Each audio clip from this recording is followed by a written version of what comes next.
para jamaah yang dirahmati oleh Allah Subhanahu wa taala, khususnya di Klaster Sevilla pada pagi hari ini, alhamdulillah bahwasannya area kita sesuai dengan info atau pemberitahuan dari Bapak Yadi atau Bapak RT dan segenap stafnya, bahwasanya meyakini area kita insya Allah dan mudah-mudahan ijabah dan diijabah oleh Allah, bahwasanya kita terhindar dari yang namanya COVID-19. Amin ya Rabbal Alamin. Alhamdulillah, para bapak dan para ibu sekalian, khususnya masyarakat penghuni Klaster Sevilla, saya yakin kita semuanya pasti merasakan kesedihan yang amat dalam. Kadang ada kalanya kita di momen-momen, yaitu momen Hari Raya Idul Fitri, pastinya kita biasanya mudik, pulang kampung, atau ke handetolan, ke kerabat saudara. Untuk kali ini kita mengikuti atiullah wa atiur rasul dan atiu amri minkum, dan kita taat juga kepada pemimpin kita, yaitu selaku pemimpin pemerintah kita. Meskipun kita berat rasanya untuk mengikuti atau gagasan yang diberikan, akan tetapi kenyataannya yang memang pada saat ini bukan hanya di tempat kita, tapi dari penjuru dunia juga merasakannya. Mudah-mudahan kita senantiasa dapat rahmat dari Allah Subhanahu wa taala dan senantiasa diberikan limpahan rahmat dan kesehatan. Allahumma amin. Oleh sebab itu, para jamaah sekalian yang dimuliakan oleh Allah Subhanahu wa taala, marilah kita tingkatkan ketakwaan dan keimanan kita di dalam kondisi dan situasi yang saat ini terjadi, dan khususnya tetap berpikir tenang dan pikir positif. Jangan sampai kita banyak keluh kesah dan rasa ketakutan, jangan sampai sebaliknya. Karena ketenangan ini justru menimbulkan kekuatan dari imunitas kita. Tapi kalau kita sebaliknya, mohon maaf, saya sudah menekankan. Untuk sebelumnya saya memperkenalkan diri Bapak Ibu jamaah, saya aslinya dari Surabaya. Jadi mohon maaf kalau saya tidak terbiasa bahasa Indonesia. Kita bikin tenang, bikin santai untuk khutbah pada pagi hari ini, supaya kita merefresh otak kita, merefresh hati kita, supaya tidak merasa tegang karena adanya pandemi yang terjadi pada negeri kita yang tercinta ini. Saya asli di Surabaya, dan di sini saya dinobatkan sebagai khutbah untuk sholat Idul Fitri. Alhamdulillah, tak kenal maka tak sayang. Alhamdulillah sekarang saya bisa tahu, meskipun belum kenal dengan sempurna. Mungkin saya baru seberapa yang kenal, Pak, insya Allah nanti terutama dari Bapak Sepam yang tahu saya, jangan dicegat lagi ya Pak. Jadi saya insya Allah, Anda subitadbir Allah bitakdir. Manusia hanya bisa berencana, tapi Allah yang mentakdirkannya. Kita tidak tahu kita matinya kapan, kita adanya di mana, dan kapan kita waktunya, kita juga nggak tahu. Wallahu a'lam bishawab. Kita pasrahkan kepada hasbunallah wa ni'mal wakil, pasrah pada Allah Ta'ala. Jadi saya di sini juga belum sempat ketemu sama Pak RT, tapi saya sudah matur sama Pak Yadi sebagai struktural dari staf kepengurusan.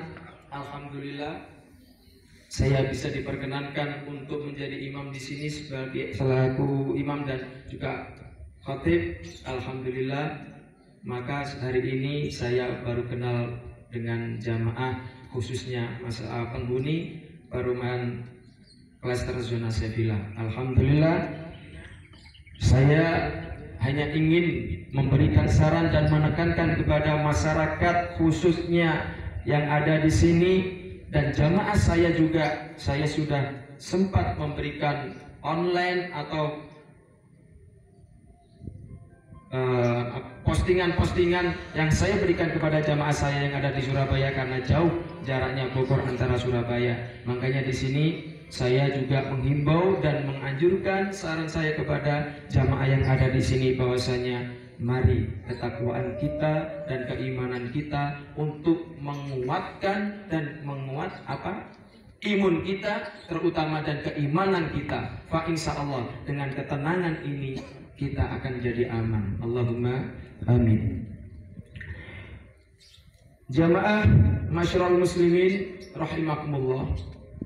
Allahu akbar, Allahu akbar, Allahu akbar, la ilaha illallah, Allahu akbar. Allahu akbar walillahil hamd. Dalam pandemi saat ini jangan sampai kita berpikiran yang tidak-tidak dan kita menjadi gelisah, resah, was-was, khawatir. Karena pikiran ini adalah yang mendominasi dari segi penyakit kita. Penyakit itu ada 3 faktor yang akan kita alami. Dari 3 faktor ini akan saya terangkan satu persatu biar lebih singkat dan lebih cepat. Dan insyaallah semoga menjadi manfaat. Allahumma amin.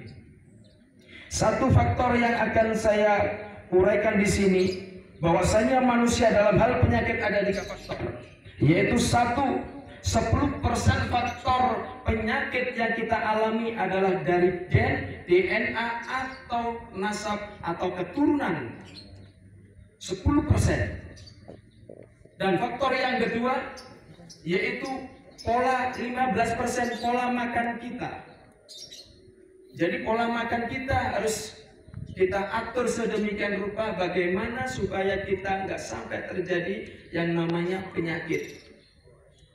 Kalau memang pola makan kita teratur, insya Allah yang namanya kolesterol, diabetes atau lain sebagainya, insya Allah bisa kita atasi dengan tata cara pola makan kita.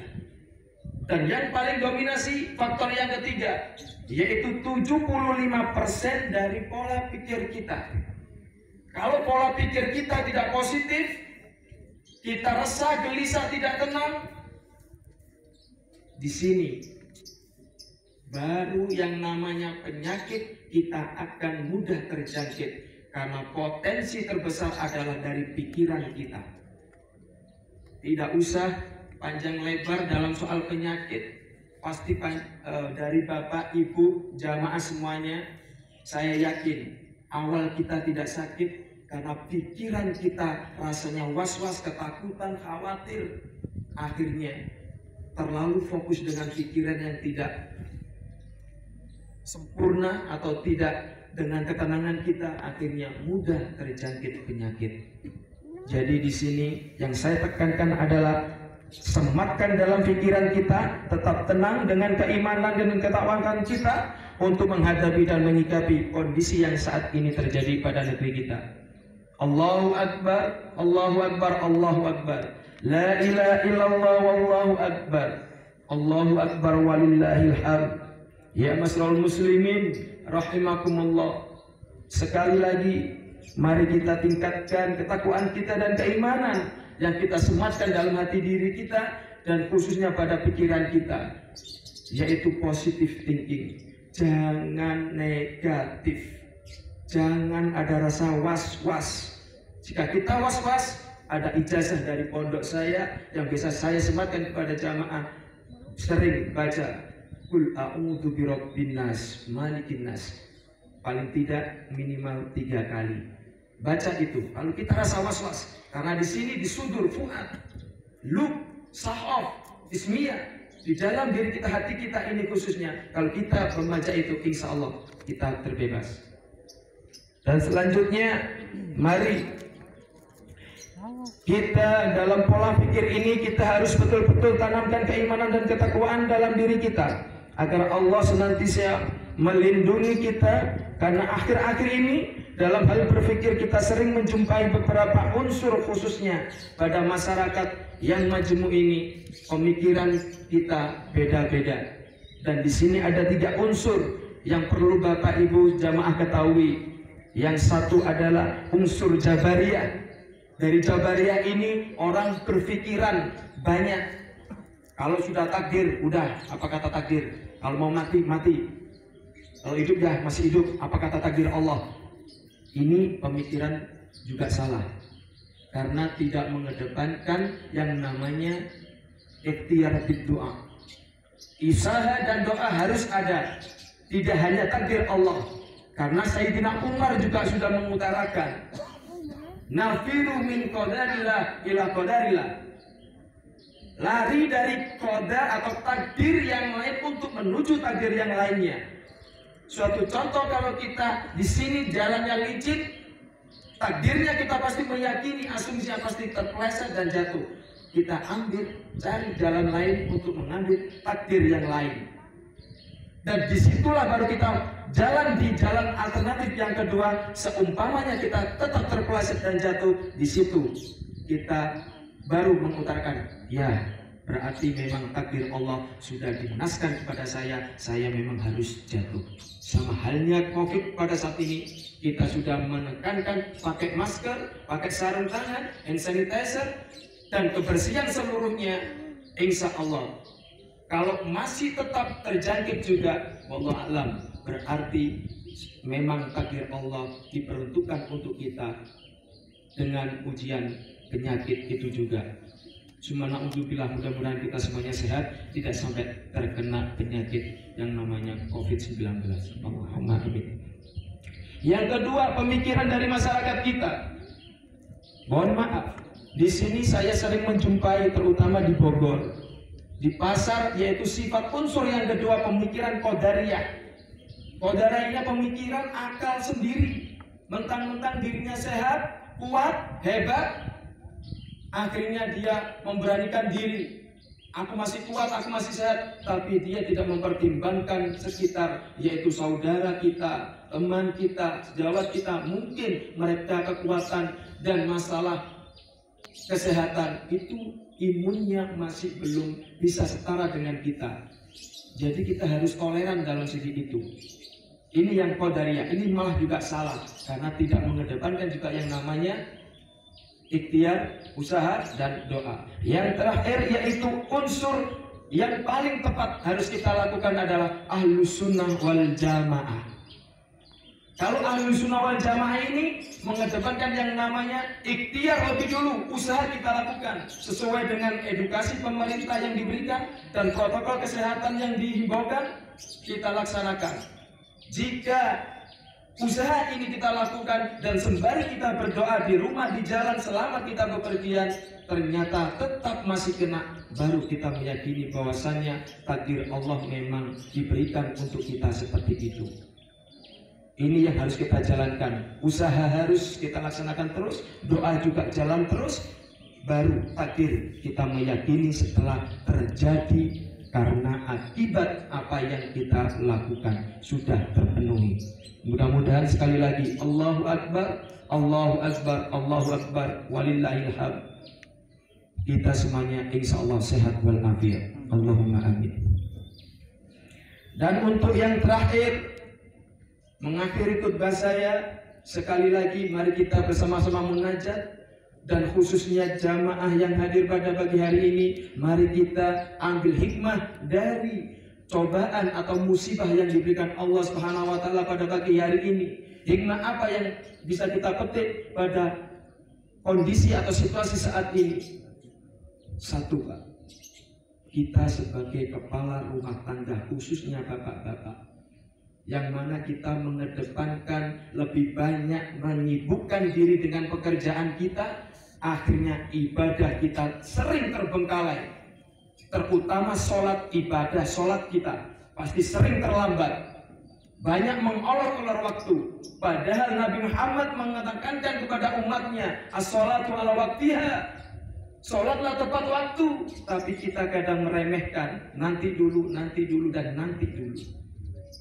Di sini kita ambil hikmahnya. Dari sini, oh ada pandemi ini, baru kita bisa melaksanakan sholat tepat waktu. Betul? Di sini yang kita harus ambil petik hikmahnya. Dan yang kedua, kita bisa mengajarkan anak kita atau terutama istri kita, karena Kewajiban seorang imam atau kepala rumah tangga itu ada 5. Jangan lupa, kewajiban sebagai bapak atau sebagai imam kepala rumah tangga, bapak harus punya 5 kewajiban, yaitu sandang, pangan, papan, perhatian, dan pendidikan. 3 poin ini sandang, pangan, papan, insya Allah kita masih bisa mengcovernya, bisa kita penuhi. Tapi yang 2 ini, antara pendidikan dan perhatian, belum tentu kita sempurna, karena kita masih mengedepankan itu tadi, yang namanya pekerjaan kita utamakan, tapi ibadah kita lalaikan. Nah, di sini harus kita ambil perhatian kepada anak istri kita untuk mengajari mereka sholat. Pada saat pandemi seperti ini, ada yang curhat kepada saya sampai-sampai, Pak Ustadz, gimana sholatnya? Apakah saya ini sah hanya sekedar membaca kulhu saja? Tiap hari kulhu terus. Setiap sholat jamaah kulhu terus, tidak apa-apa. Memang bisanya begitu, mau diapakan? Tetap dicatat sama Allah sholat. Mohon maaf, yang tidak dicatat sholat kalau bapak ibu jamaah sholatnya dalam rumah cepat-cepatan, Allahu Akbar, Allahu Akbar, Allahu Akbar. Mohon maaf, kalau seperti itu malaikat tidak akan mencatat sholat, tapi bapak akan dicatat senam. Hati-hati bapak. Jadi kita harus ada sholat tumaninahnya. Jadi kita mengajarkan ke anak kita, ke istri kita, karena ini perhatian. Dan yang terakhir adalah pendidikan. Pendidikan kita wajib 2 ini dalam soal agama kaidah fikih. Umat Islam khususnya bapak-bapak, yaitu kepala rumah tangga, harus bisa perhatian dan pendidikan. Kalau tidak bisa mendidik anak dan istri, ingat firman Allah yang dalam Al-Quran yang sudah saya baca tadi, ku anfusakum wa ahlikum naro. Jaga dirimu, jaga anakmu, istrimu, dan handai tolongmu tahu saudara-saudaramu dari api neraka. Tapi kalau kita tidak bisa, ya monggo, ayo Pak, belajar. Belajar ngaji. Sekarang browsing sudah ada. Ada Kiai Al-Makfur, Mbak Google. Bisa kita browsing, lihat di situ. Tapi mohon maaf, harus cermat dan harus teliti dalam menelaah sebuah kaidah syarat untuk ibadah. Karena kaidah fikih dalam internet atau di Google itu kadang ada yang dhaif, ada yang maudhu', ada yang tidak sahih, terutama itu. Nah, harus paham, tanyakan dulu, panggil ustadz-ustadzah, itu yang paling utama, biar kita tahu dan kita bisa untuk mendidik anak istri kita. Nah, dari sini mudah-mudahan apa yang saya sampaikan bisa menjadikan kemanfaatan dan tambahan ilmu dan barokah untuk kita semuanya. Allahumma amin. Dan momen yang paling bagus dan pagi hari ini dan pada kondisi saat ini, karena kita sudah sering melalaikan dari segi ibadah, dari sini kita ditegur oleh Allah bahwasanya kita sering melalaikan ibadah, mengandalkan dengan relasi kita, rekan kerja kita, rekan bisnis kita, teman kita, sampai kita lupa dengan cengkrama dengan keluarga kita. Di sini kita bisa memetik hikmahnya, bisa bercengkrama dengan saudara, dengan keluarga lebih lama waktunya. Alhamdulillah.